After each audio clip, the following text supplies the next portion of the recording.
ठंड के महीना रहल और आज हरिया एकदम भोर में 3 बजे के करीब ही अपना हाथ में बाल्टी लेके खेत पहुंच गईल।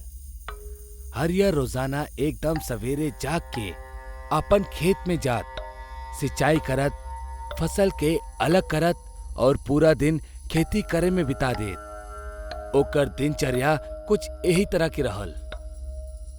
दूर दूर तक के नजारा एकदम सन्नाटा में खोल रहल। हर तरफ अंधेरा आपन राज जमा के रखले रहल। हरिया ऊ खेत में अपना खातिर एक छोटा सा टाट के मकान बनवले रहल, जिनमें ऊ अक्सर देर रात के भी रुक जात रहे। ऊ मकान के ऊ छोट से बल्ब के जैसे ही जलौलस, हरिया के नजर ओकरा से 200 मीटर के दूरी पर खड़ल एगो औरत पर पड़ल, जौन खेत के बीचों बीच गहरा गड्ढा खोदत रहली। एगो औरत के ई तरह अपना खेत में गड्ढा खोदत देख हरिया के गुस्सा तो बहुत आइल, लेकिन अगले ही पल ओकर दिमाग में ई भी ख्याल आइल कि आखिर इतना अंधेरा में कौनो औरत ई हालत में खेत में का कर रहल बड़ी।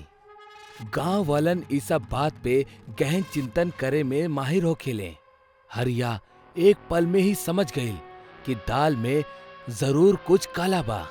यही सोच के हरिया ऊ औरत के एकदम करीब चल जाला और ओकरा तिरछी निगाह से घूरे लागल, जैसे से कम ओकरा ई पता चल सके कि ई एकरा गांव के कौनो औरत बाड़ी या कौनो बहरूपिया।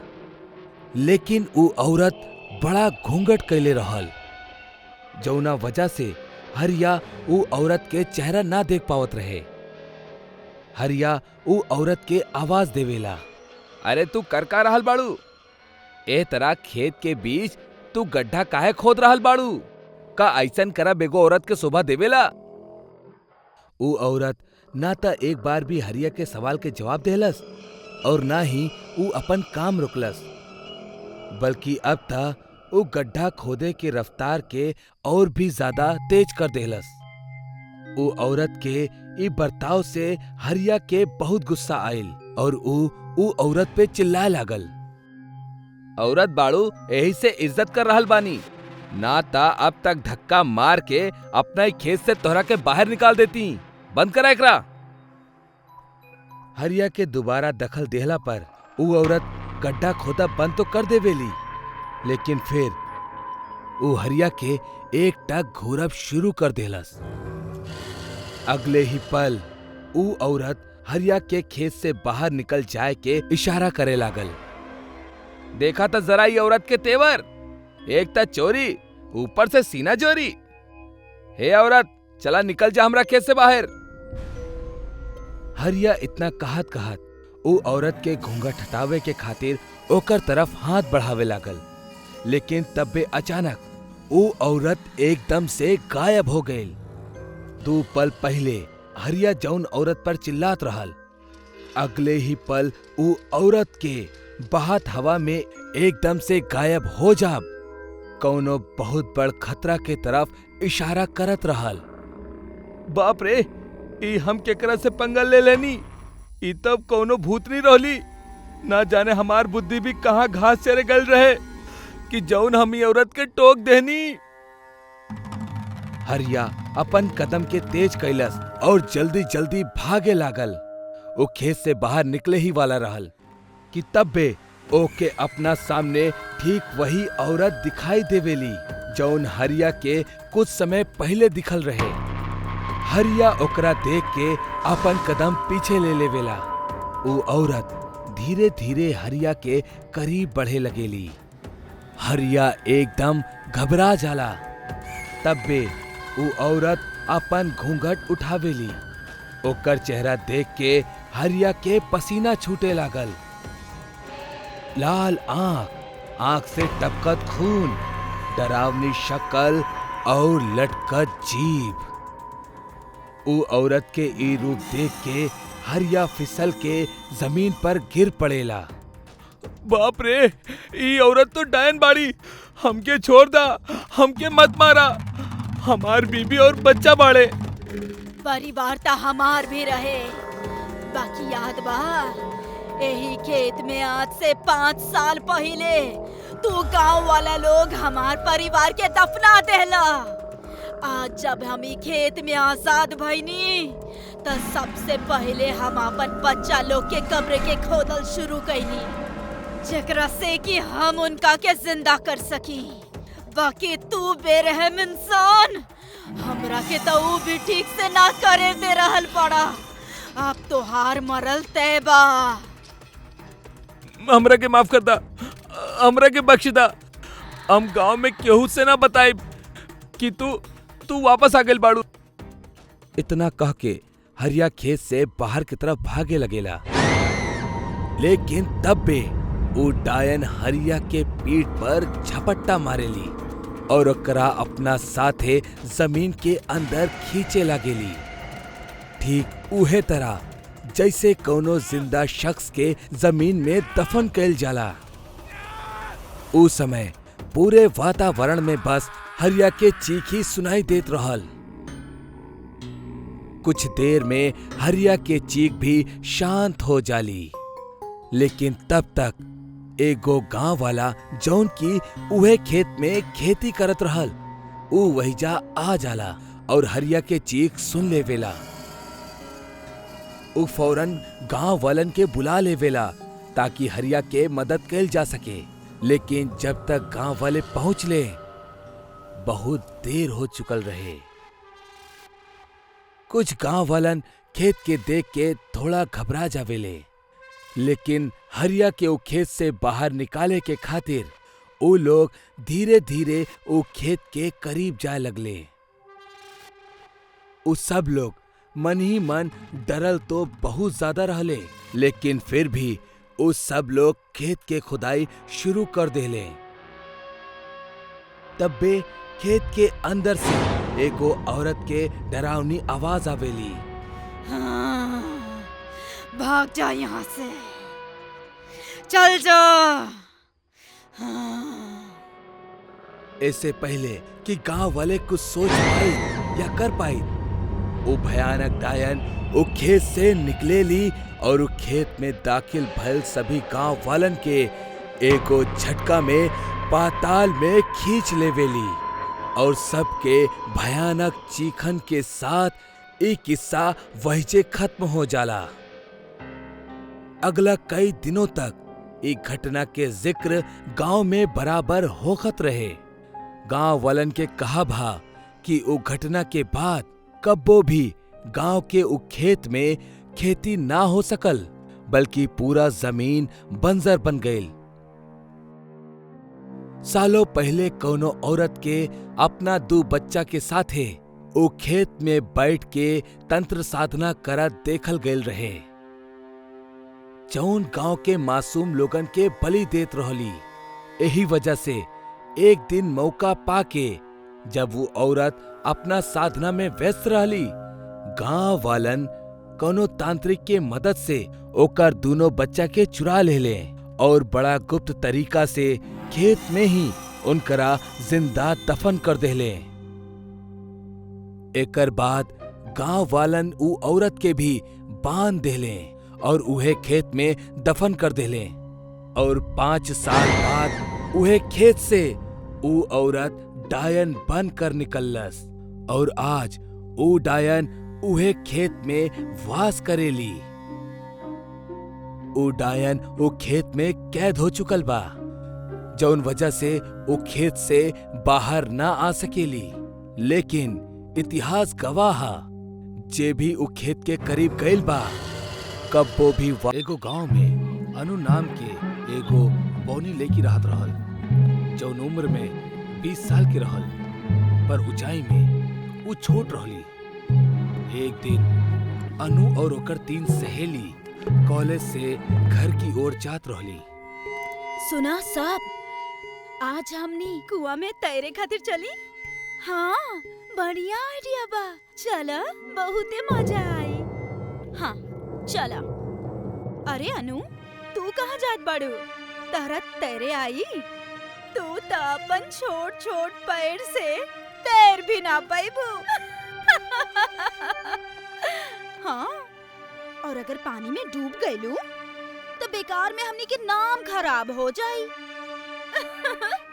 एकरा से अच्छा ना तू घर जा और बाल्टी में तैरा।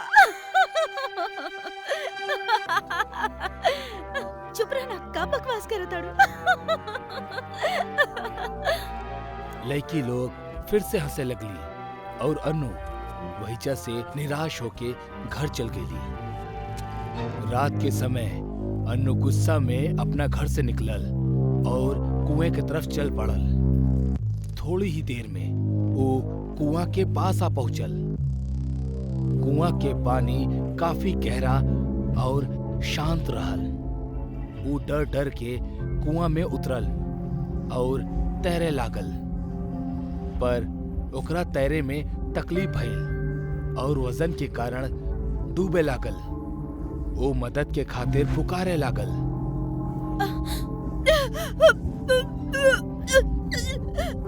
बचावा, बचावा, बचावा, क्यों बा, बचावा हमरा के। पर वहीचा ओकर आवाज सुने वाला केहू भी न रहल। धीरे धीरे ओकर आवाज शांत होके लागल और अनु कुआं में डूब के मर गई। अनु के मरला के बाद बादल के गरजब शुरू हो गई और अचानक कुआं में जोर से बिजली आकर गिर गई। वो बिजली की वजह से कुआं के पानी उबलत हुए ऊपर आवे लागल। पानी पूरा तरह से ऊपर आके रुक गए और पानी में से अन्नू के लाश बाहर आ गई। जैसे ही ओकर लाश ऊपर आई, ऊपर बिजली गिरल और ओकर पूरा शरीर पानी पे जले लागल। शरीर पूरा जल गईला के बाद पानी पे खड़ा होके चलत चलत ऊ कुआं के बाहर आ गए। वो अपन आँख खोलस ता वो पूरा तरह से लाल हो चुका रहा। अन्नू के शरीर एगो बौनी चुड़ैल के बन चुकल रहल। अब वो सबके दिखावा तानी कि हमरा के तैरे आवेला कि ना। और वो बौनी चुड़ैल जोर जोर से हंसे लागल।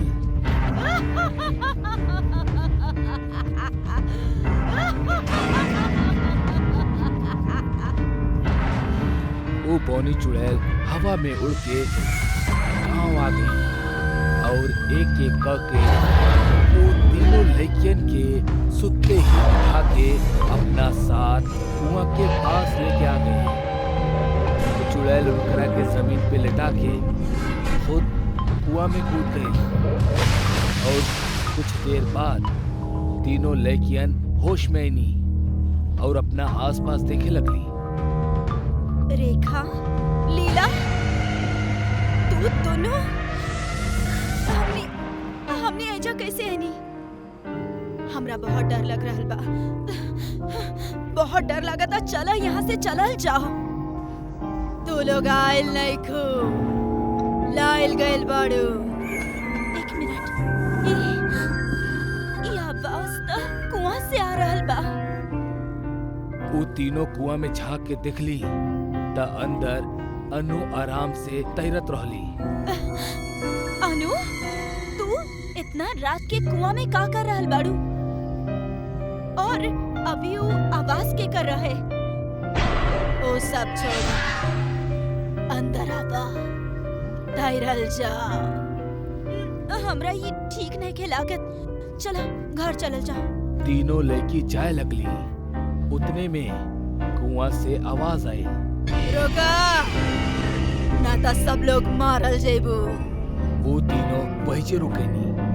कुआं के पानी फिर से ऊपर आवे लागल। ई बार वो बौनी चुड़ैल पानी पे खड़ा रहली। हम कहता नहीं अंदर आवा। चुड़ैल के देख के तीनों बहुत डर गईली। लड़कियन के कुछ समझ में ना आवत रहल कि होका रहल बा। लड़कियन के कुछ समझ में ना आवत रहल कि आखिर का करल जाओ। पर आखिर में हिम्मत क के वो सब पानी में उतर गईली और तैरे लगली। तू लोग हमार मजाक उड़ैले रहलू ना, तोहनी के एकर सजा मिली।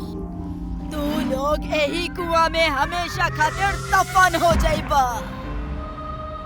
इतना कह के वो जोर से चीखे लागल।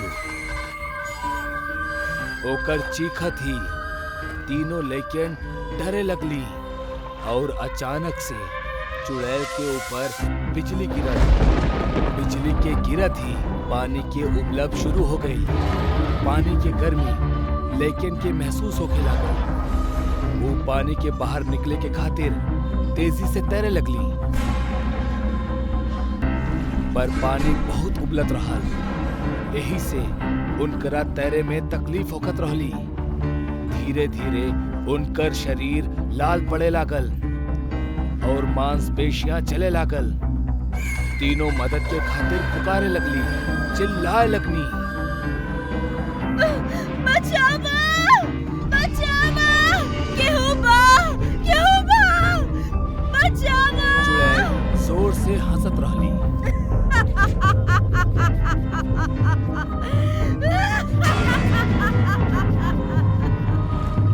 कुछ देर बाद तीनों के शरीर आग में जले लागल। लड़की लोग दर्द के मारे जोर से चीखत रहली। चुड़ैल के ई सब देख के बहुत मजा आवत रहल। आखिर में लड़कियन के शरीर पूरी तरह से जल के पानी में तैरे लागल। पानी फिर से नीचे जाए लागल। पानी के नीचे जात ही वो चुड़ैल वो तीनों लड़कियन के लाश को उठौलस और पानी के नीचे गायब हो गई।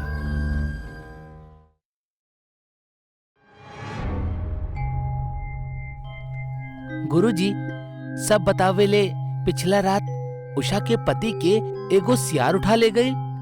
का वाकई सियार रहल या फिर सियार के भेष में केहू और अपन माया रचत बा? बेटा, यह बात तक गांव वालन के समझ में ना आ रहल बा। हम ई बात साफ तौर पर कहले बानी कि शाम होखत ही अपन अपन घर के दरवाजा बंद कर लेवल करा, काहे कि ऊ एको रंग बदले वाली चुड़ैल बिया जे ना जाने कब और केकरा भेष में तोरा सामने हाजिर हो जाओ और तोहरा एकरा जरा भी अंदाजा ना होखी। बाकी गुरुजी, काई सच बा कि गांव पर कोनो रंग बदले वाली चुड़ैल के नजर बा? गुरुजी, एकर पीछे के का कहानी बा? हमरा हिसाब से अब बहुत देर हो चुकल बा।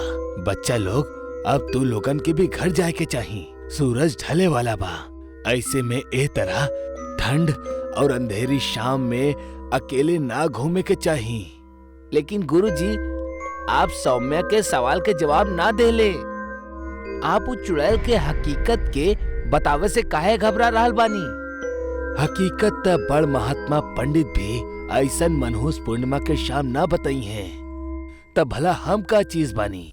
अब तू लोग अपना घरे जा, लेकिन जा समय हमार कहल कईल बात के खास ख्याल रखी हा।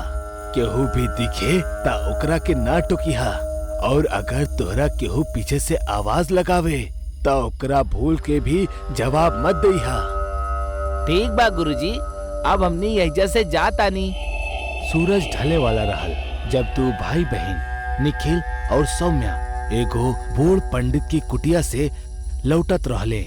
अक्सर वो दोनों उ पंडित के हाल समाचार जाने के खातिर आ ही जात रहले। आज वो दोनों वो पंडित से एगो रंग बदले वाली चुड़ैल के बारे में सुन के लौटत रहले। निखिल, जल्दी जल्दी चला, वो चुड़ैल कबो भी आ सकेली। घर पे मम्मी पापा भी इंतजार करत होइए। जल्दी जल्दी चला। हाँ, सही कहा तारू। लेकिन का एक पल के खातिर तोरा के ऐसा लागल कि जे कुछ गुरुजी उस चुड़ैल के बारे में बतौले वो सही हो की? काहे कि आज तक तो हम केहू रंग बदले वाली चुड़ैल के ना देखले बानी। निखिल, तो चुप रहो, ओकर नाम मत लो और चुपचाप सीधा चलत रहो। चलो। दोनों एगो जंगल के रास्ता से गुजरत रहले। तब बे निखिल के एगो छोटा सा आइसक्रीम वैन दिखेला। निखिल उ वैन के तरफ इशारा क के सौम्या के दिखावेला। अरे सौम्या, ऊ देखा आइसक्रीम। आहा, कसम से मजा आ जाई। रुको निखिल, ए तरह केहू भी अनजान वस्तु के तरफ आकर्षित होके के गुरुजी मना कैले रहले हमनी के। अरे छोड़ा भी तू, जल्दी से वहीजा चलल जाओ। निखिल के आइसक्रीम बहुत पसंद रहे, जौन वजह से वो खुद के रोक ना पाइल और भागत भागत वो आइसक्रीम वैन के पास जा पहुंचल।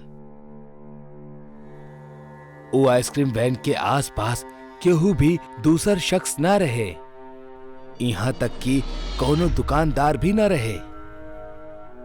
और निखिल ई मौके के जमकर फायदा उठौलस और बिना सोचे समझले वो वैन के अंदर से 2-3 आइसक्रीम निकाल के खा लेलस कि तब बे ओकर पीछे से एगो आवाज गूंज उठल। खा बच्चा लोग, मन भर के खा, काहे कि बहुत जल्द हम तोहनी के खाए वाला बानी।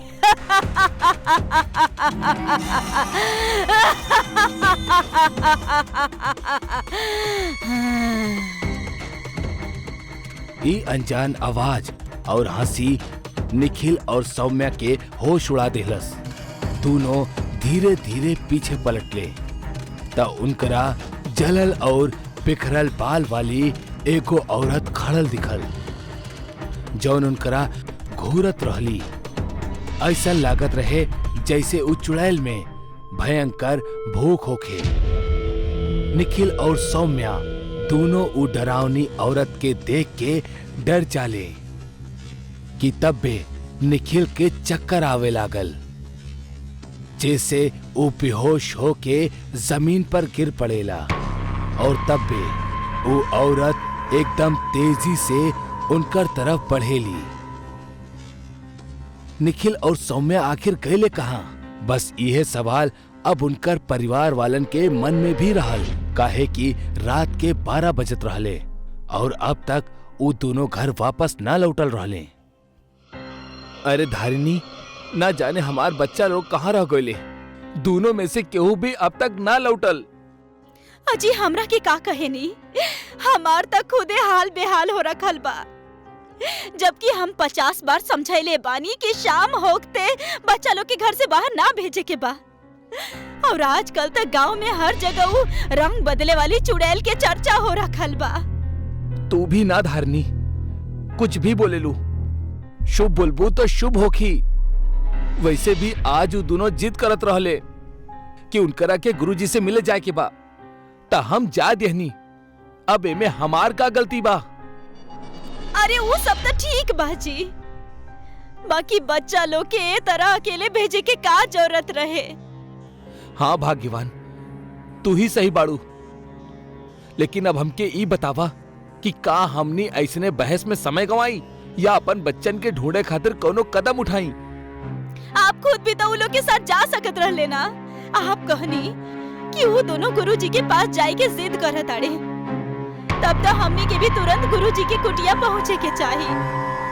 अब आगे के रास्ता हमनी के उहे दिखाई है। हाँ हाँ, तू सही कहा तारू। चला तुरंत गुरुजी के पास चलल जाओ। दोनों बच्चन के एक साथ गायब होखला की वजह से केदार और धारिनी दोनों बहुत परेशान और हताश होके गुरुजी के कुटिया पहुंचले। वो दोनों वो कुटिया के मिट्टी वाले दरवाजा के थपथपावे लगले। कुछ देर में वो बूढ़ा पंडित अपन कुटिया से बाहर निकलेला। अरे तू दोनों इतना राती में यहीजा का कर रहल बड़ा? सब कुशल मंगल तो बा ना? अरे का कुशल मंगल महाराज, हमनी के दोनों बच्चा निखिल और सौम्या लापता बाड़े। का मतलब वो दोनों अभी तक घर ना पहुंचले? अरे गुरुजी, अगर हमार बच्चा लोग सही सलामत घर पर मौजूद होखत तो हमनी इतना रात गए आपके काहे कष्ट देती। अब आप ही हमने के कुछ सहायता करी। लेकिन हम उ दोनों बच्चा लोगन के सूरज ढलने से पहले ही घर भेज देले रहनी। वो जरूर घर पर ही हुई हैं।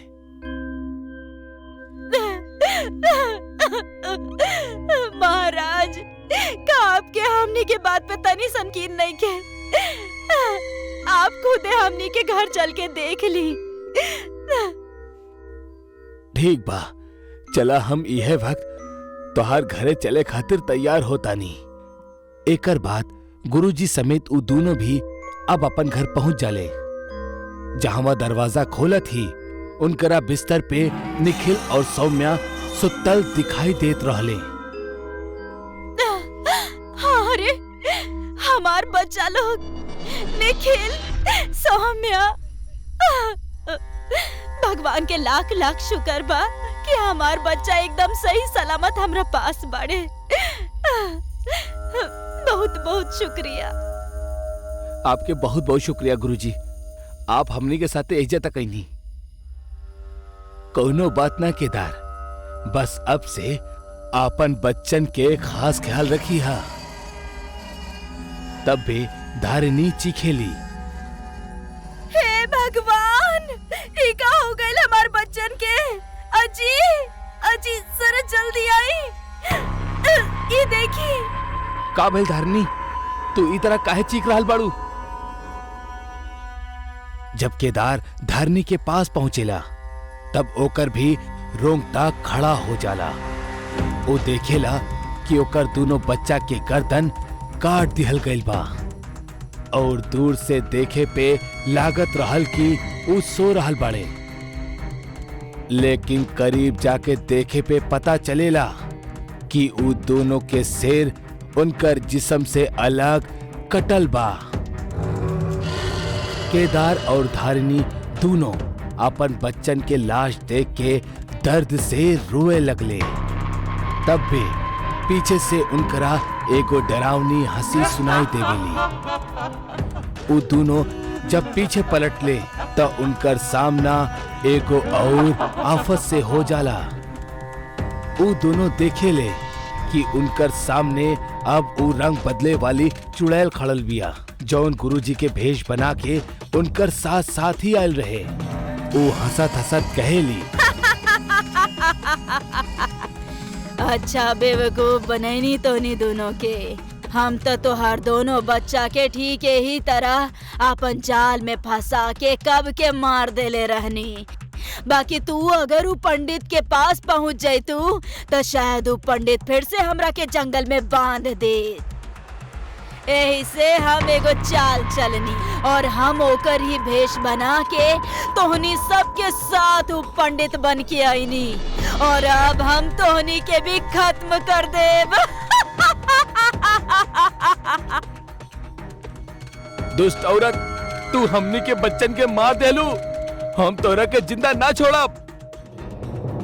केदार हाथ में खंजर लेके वो चुड़ैल के तरफ बढ़ल, लेकिन तब भी वो चुड़ैल एगो मंत्र फुकलस, जेकरा वजह से केदार वो खंजर से खुद के ही गला रेत लेलस और तड़प तड़प के मौत के नींद सुत गई।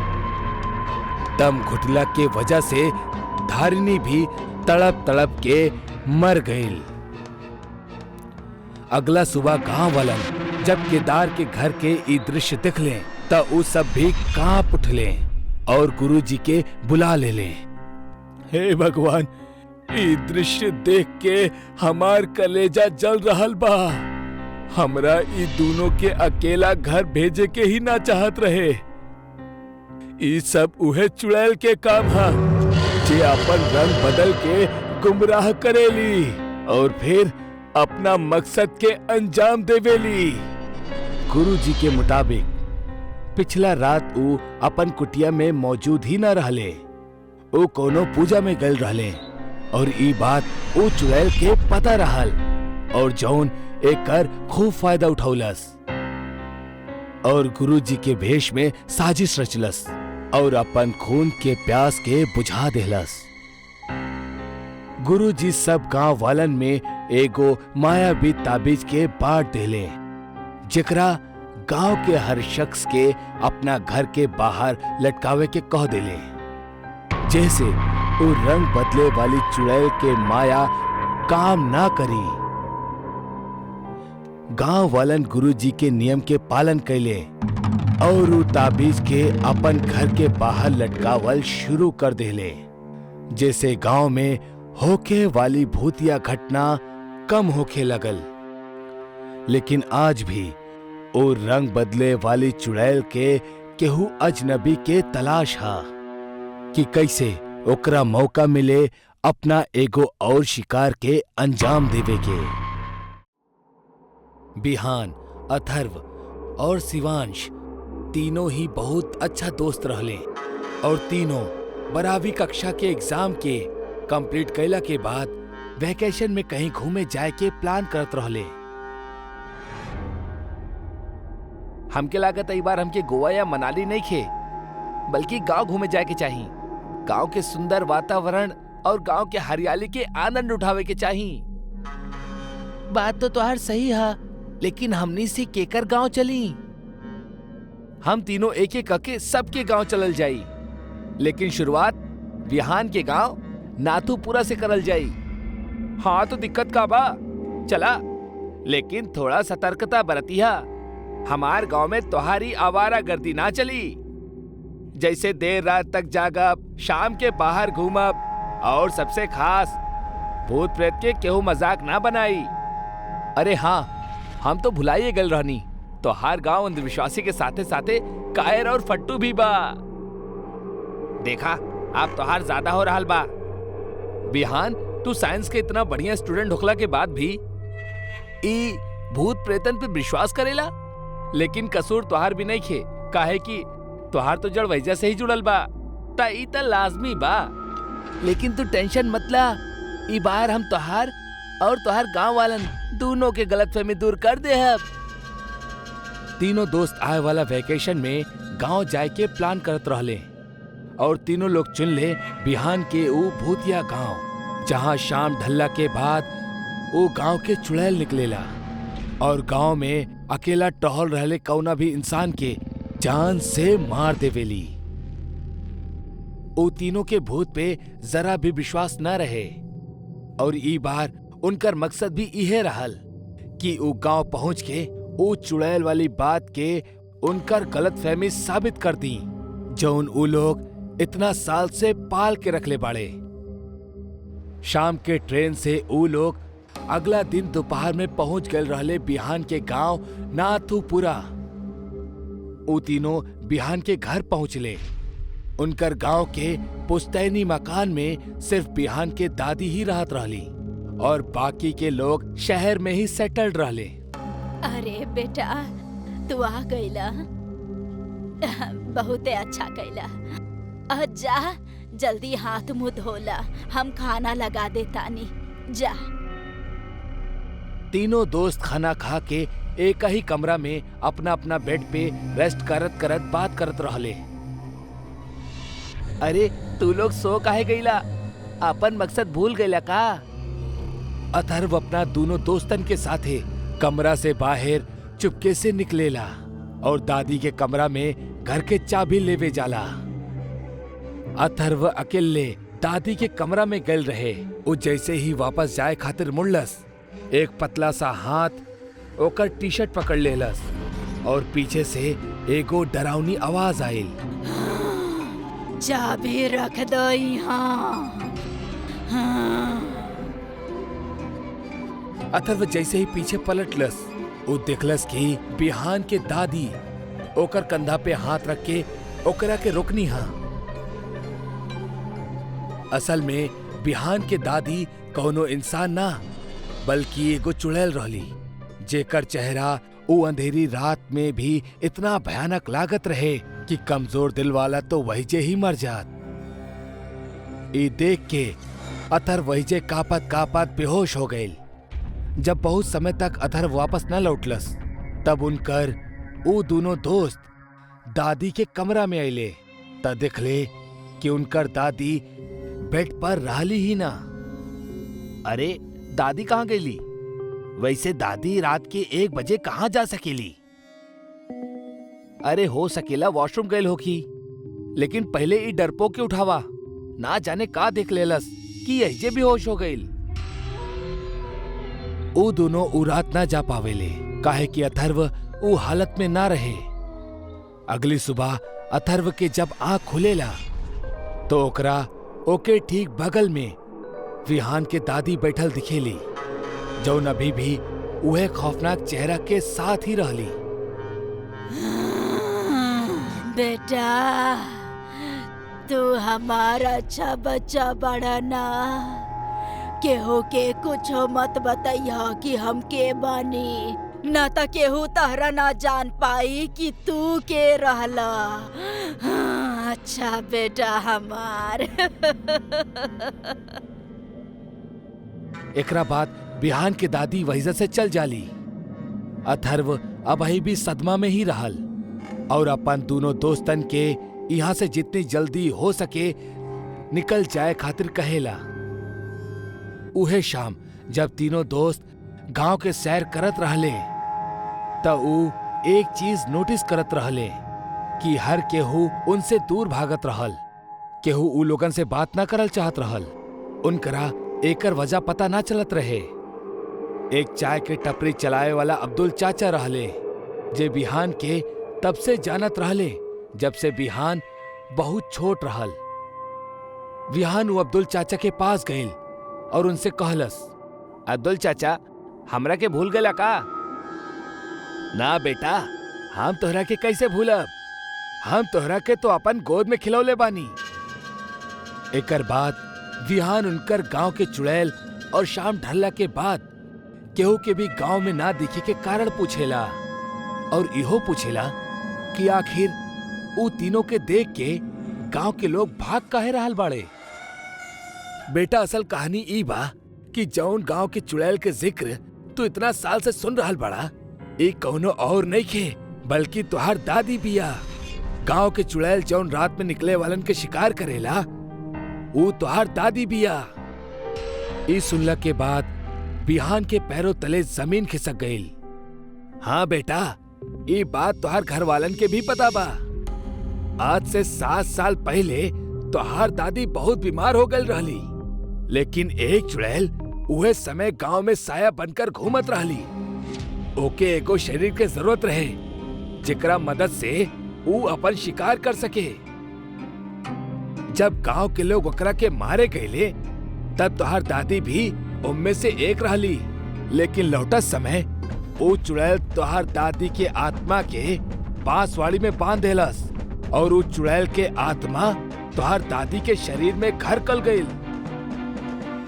तब से तुहार दादी एक गांव में हर रात मौत के खेल खेलेली। तू दिखले होगा कि तोहरा घर में कोनो भी भगवान के मूर्ति और पूजा के घर ना होई और अंधेरा में कभी भी दीप या कोनो भी रोशनी ना जलत हुई, काहे कि चुड़ैल शैतान के पूजा करेली, भगवान की ना। एकर बाद अथर्व भी कल रात वाली बात के जिक्र कैलस और अब तीनों काफी डर गए, काहे कि ई तीनों वो चुड़ैल के घर में रहत रहले और इहे वजह से केहू भी इनके करीब ना जा चाहत रहले। आप समझ जाइल कि हमार घर वाले हमरा के अपन गांव में काहे ना आवे दे चाहत रहले और ना ही वो लोग कबोई सच के बतौले। एकर बाद तीनों वो घर में गए, सामान बंधले और फौरन निकले लगले, लेकिन तब बे पीछे से एगो आवाज आई।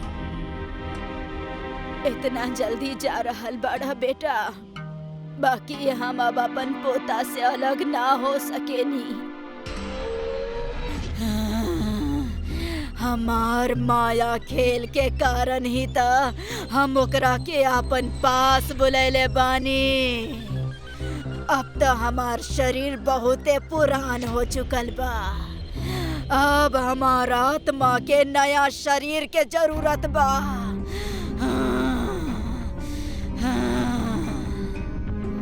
इतना कहा थी बिहान के दादी के अंदर बसल चुड़ैल के आत्मा विहान के शरीर के अंदर दस्तक देहलस और इस सारा डरावना दृश्य देख के वो दोनों दोस्त अपन जान बचाकर भाग गए। कहे ले अब विहान के दादी के जगह विहान के शरीर ऊ चुड़ैल के घर बन चुकल बा, जो अगला 60 साल तक यूं ही एक गांव में हर रात ऐसने मौत के खेल खेली। नितिन ए बेर अपन छुट्टी बितावे खातिर अपना दोस्त राघव के गांव गए रहे। ओकरा पास अबही 2 हफ्ता बाकी रहल, जोन वो गांव में बितावे वाला रहल। एक शाम ऐसने बरामदा में बैठ के नितिन राघव से पूछेला, यार ये तोहार गांव कुछ ज्यादा ही अजीब सा है। मतलब ना बिजली ना पानी, ये सब तो फिर भी समझ में आवेला, लेकिन यार ऐसन का है कि शाम ढलला के बाद ई गांव में कोनो परिंदा भी नजर ना आवेला। ऐसन का अजीब है तोहार गांव में? भाई नितिन, हम तारा के कितनी बार समझौले बानी, ऐसन उठ पटांग सवाल मत पूछल करा। बस इतना समझला कि जैसे यहाँ के लोग रहे लेना वैसने रहे की कोशिश करा। कल रात के भी हम तारा के बात करत करत छत पर जात दिखनी। हम तोरा के बोल के रख ले बानी, एक बार अंधेरा हो जाओ तब फिर बेडरूम में चल जाइया और फिर शांति से रहे के। वाह भाई, अभी गांव वाला का कम रहले, अब तू भी ये फालतू बकवास में शामिल हो गईला। भाई ये 21वीं सदी है, तू अब तक ये भूत प्रेत में फसल बड़ा। देखा नितिन, हम तोहरा के पहले भी बोलले बानी और अब भी बोलब, अगर अपन सलामती चाहेला तब जब तक तू गांव में बड़ा सावधान और सतर्क रहिया। इतना कह के राघव अपना कमरा में चल जाला। हिन्ने अकेला बैठल नितिन राघव के बात के मन ही मन सोच के हंसत रहल। ई राघव बिना जब वो गांव आवेला एकर हाव भाव ही बदल जाला। वैसे ई सब बेवकूफ बाड़े, लेकिन हम इनकर तरह डरे वाला में से नहीं खे। अरे जौन चीज होखबे ना करीले ओकरा चक्कर में हम अपन आजादी काहे के छोड़ी। नितिन के राघव के बात पे जरा भी यकीन न रहल और ना ओकर मन में कोनो डर रहल। लेकिन जैसन की एगो कहावत प्रचलित था, कई बेरी डरल जरूरी भी होखेला, काहे कि कई दफा ये आपके मौत और भयानक तबाही से बचा भी सकेला। आज के रात नितिन के सामना भी कुछ ऐसन ही खौफनाक सच्चाई से होखे वाला रहल, जैसे टकराइला के बाद इंसान वापस न लौटेला। रात के खाना खाइला के बाद सब अपन अपन कमरा में सुत्ते चल जाले। धीरे धीरे रात और काली होकर जात रहे। इहे बीच नितिन के ओकर गर्लफ्रेंड के कॉल आवेला। हेलो अंजलि, कैसन बाड़ू? लेकिन तब भी ओकर कमरा में सिग्नल वीक पड़ जाला, जैसे वो घर से बाहर आ जाला। ओकर फोन के सिग्नल अभी भी वीक ही रहल। यही से वो गांव के सुनसान इलाका में सिग्नल तलाशे खातिर आगे बढ़े लागल। जैसे जैसे वो आगे बढ़त रहल, सिग्नल स्ट्रांग होकत रहे और अब वो अच्छा तरह बात कर पावत रहे। बात करत करत एगो लंबा वक्त गुजर गई। रात के करीब 12:30 बजत रहले और नितिन भी बात करत करत बहुत दूर आ चुकल रहल, जेकरा ओके खुद भी अंदाजा न रहल। लेकिन तब भी ओकरा अपना पीछे तेज पायल खनके के आवाज सुनाई पड़ेली। ओकरा बड़ा अजीब सा लागेला, गांव के कोनो औरत और उहो ई वक्त। इतना सोचत सोचत वो जैसे ही पीछे पलटेला, ओकर होश उड़ जाला। एगो जलल चेहरा वाली औरत, जेकर पैर उल्टा रहल और आंख काली, वो ओकर करीब आवेली और एकर साथ ही नितिन एकदम जोर से चिल्लाए लागल और वैसे फिसल कर गिर गई। एकर साथ ही ओकर फोन के बैटरी भी जवाब दे देवेली और फोन स्विच ऑफ हो जाला। लेकिन अगला ही पल वो डरावनी औरत नितिन के नजर के सामने से गायब हो जाली। अब ई ओकर भ्रम रहल, वहम रहल या फिर जे भी रहल, ऐसे ओकरा एगो तेज धक्का जरूर पहुंचल रहल। अरे यार, ना जाने हम घर से कितना आगे आ गई नी। यार कहीं वो राघव के बात सच तो नहीं खे। अरे नाना, ऐसन भी भला कबो होखेला का? छोड़ा यार, अब जल्दी से घर जाता नहीं। अगर घर वाला जाग गेले और हमरा के ना पौले तब बहुत गुस्सा करी है। इतना सोचत सोचत नितिन तेज कदम के साथे घर के तरफ बढ़े लागल, लेकिन कुछ ही पल में ओकर बढ़त कदम थम जाले। ई देख के कि सामने एको पेड़ के लगे एको उल्टा पैर वाली औरत सीधा खड़ल बाड़ी। भले वहां पूरा अंधेरा रहल, लेकिन चांद के रोशनी में नितिन के वो उल्टा पैर साफ साफ नजर आवत रहले, जौन ऊ औरत के रहल। ऊ औरत पेड़ से सटल नितिन के ठीक उल्टा दिशा में खड़ल रहली, जौना वजह से ऊ ओकर चेहरा ना देख पावत रहल। ई बार फिर ओकरा के शक होके लागल कि कहीं ई फिर से ओकर वहम तो नहीं खे, लेकिन ई बार जौन ऊ देखत रहल ऊ ओकर वहम ना, एगो खौफनाक सच्चाई रहल। एकरा बाद ऊ वापस पीछे मुड़ जाला और अपन रास्ता बदल देवेला और दूसरा रास्ता से घर के तरफ जाए लागल। ई रास्ता एगो कच्चा सड़क जैसन रहल, जौन की एकदम सुनसान और अंधेरा में खोवल नजर आवत रहल। नितिन घबरात घबरात लगातार ऊ रास्ता से आगे बढ़त रहल, लेकिन एको और बात रहल कि ओकरा खुद ना मालूम रहे कि ई रास्ता आखिर जाला कहाँ। अब काहे कि ऊ गांव से ना रहल ता ओकरा बहुत कम जानकारी रहे यहाँ के लोग और यहाँ के सड़क के बारे में। वो बस ऐसने चलत जात रहल, काहे कि मेन रोड पे वो चुड़ैल घात लगौले खड़ल रहली। नितिन कच्चा रास्ता पे भी काफी आगे आ चुकल रहल और तब बे अचानक वो रास्ता खत्म हो जाला। ये देख के ओकर होश उड़ जाला और तब बे अचानक से सामने उहे औरत प्रकट हो जाला, जौन ओकरा अब वहीं चौराहा पर दिखल रहली। नितिन डर के मारे कपकपाए लगेला। ओकर इतना हिम्मत भी ना होकत रहे कि वो ठीक से खड़ा भी हो सकेले। तब बे वो उल्टा पैर वाली चुड़ैल एक भयानक आवाज में बोलेगी, का तहरा ई गांव में देर रात भटके के अंजाम नहीं खे मालूम? अंजाम केवल मौत बा, मौत। अब एकरा खातिर तैयार हो जा।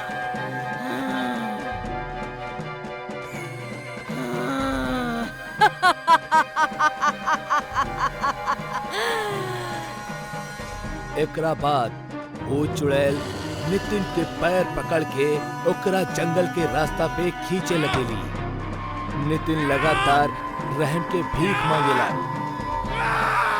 ना, अरे हमरा के छोड़ दा, हमरा के ना मालूम रहे, हमरा के ना मालूम रहे। ई सब चलत ही रहल कि तबे ओकरा एगो और आवाज सुनाई देवेली, नितिन, नितिन।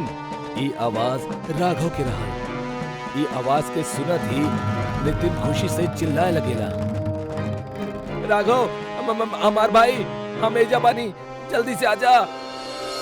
राघव अपना दादाजी के साथे हाथ में मशाल लेके वहीं आ जाला। मशाल के देखत ही वो उल्टा पैर वाली चुड़ैल वहां से गायब हो जाली और नितिन मौत के मुंह में जाए से बाल बाल बच जाला। जेकर डर रहल वही भइल ना। हमके तो से इहे उम्मीद रहल। वो तो शुक्र है तोहर गर्लफ्रेंड के, जौन कॉल कट होखला से पहले तोहर चीख सुन लेलस और तुरंत हमरा के कॉल कैलस और हमने के यहाँ पहुँच गई, वरना आज तक तोहर जिंदगी के चैप्टर क्लोज रहल।